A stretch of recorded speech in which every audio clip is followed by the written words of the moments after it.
Oh, Jacques, not again. Why can't you just die? Good to see you too, Olivia. Do me a favor. Unplug the smoke detector. The green wire.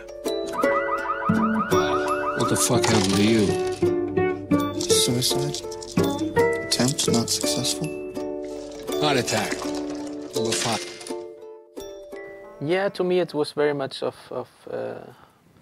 about contrasts, to put together people who are, you know, extremely different.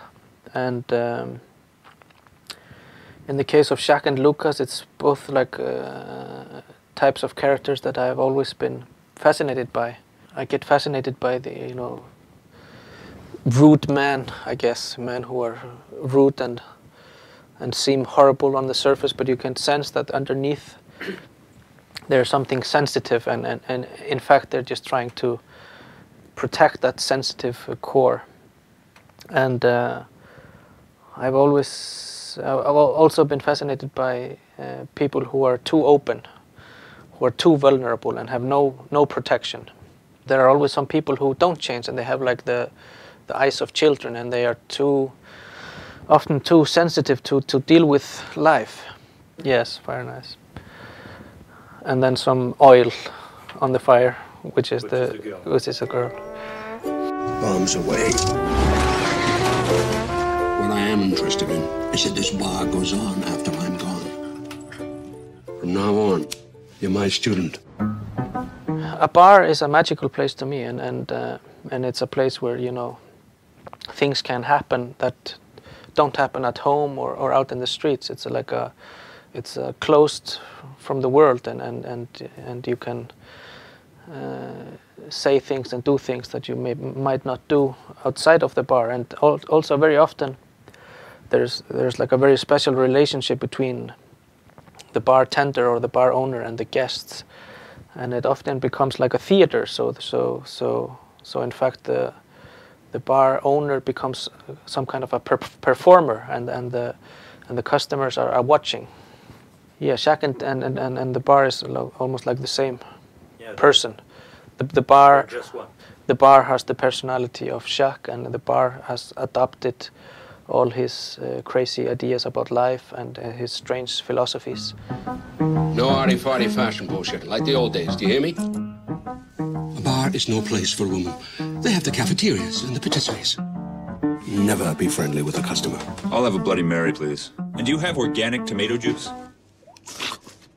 Sorry, we're out of celery. I guess I'm somewhere between Jacques and Lucas. I think, what's it called? I have a sort of a naive look at life, but I also have like a very grown-up look at life. So it's like this contrast.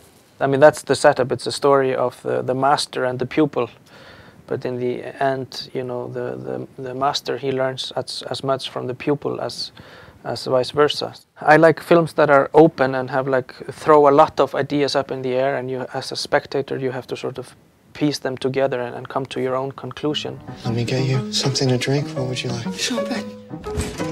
Jacques, this is April. She had no place to stay and no money.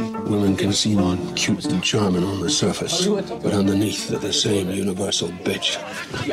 24 hours. You got 24 hours to get rid of the bitch.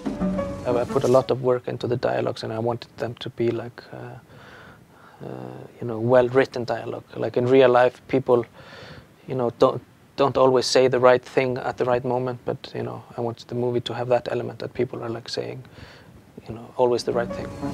Let's get married. Wouldn't we be moving a little bit fast? And I leave you alone for 3/4 of an hour, and when I get back, you're getting married to the bitch? The film is a comedy, and my biggest ambition is to make people laugh.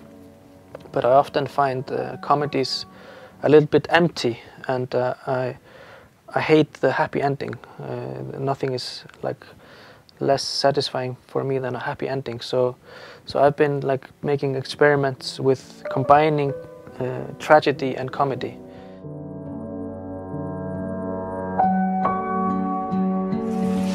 Champagne is not for wedding pussies, you know. It's for celebrating major victories in sports.